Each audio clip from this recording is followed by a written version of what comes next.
మరి ఒక 20K ఉంటే అరేంజ్ చేయవా ప్లీజ్? నిన్ననే కదరా నీకు సాలరీ వచ్చింది.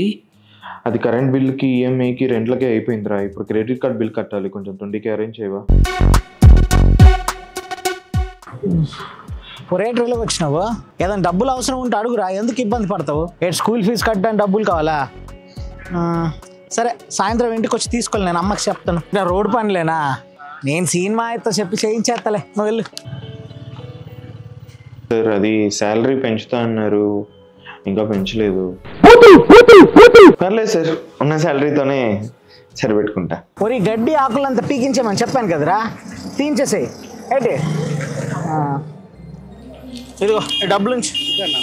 పర్లేదు ఉంచు, కూలీ డబ్బులు వేరులే.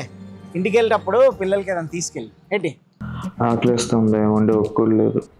సర్లే ఆర్డర్ చేద్దాం. ఏంట్రా నాయన రేట్లు ఇలా ఉన్నాయి? ఏంటన్నా ఆర్డర్ పెట్టి గంట అయింది, బిర్యానీ కూడా చల్లారిపోయి ఉంటుంది. సర్లే నువ్వైనా ఏం చేస్తావు వెళ్ళు.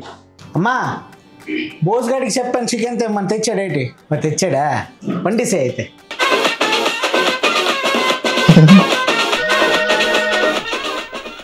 హలో ఎరాని ఏం చేస్తున్నా? నేనా ప్రాజెక్టర్ పెట్టించాను రా. జీ5లో the great pre wedding show అనే సినిమా వస్తుంది కదా. అమ్మ నాన్న మన కుర్రోళ్ళందరూ కలిసి బిర్యానీ తినుకుంటా చూసేస్తున్నావా? ప్రొజెక్టర్ ఏంటి, నువ్వు కూడా అలానే పెళ్లి చేసుకోవాలని అమ్మ నాన్నకి ఇప్పుడే సిట్టింగా?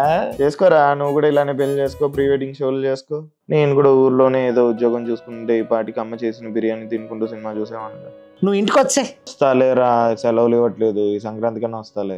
ఈసారి మీరే రాకూడదు? సరేరా నువ్వు ఇంటికి వచ్చే, చూసుకుందావా ఏదైతే అదైంది. సినిమా చూసుకో, నేను కూడా చూస్తా.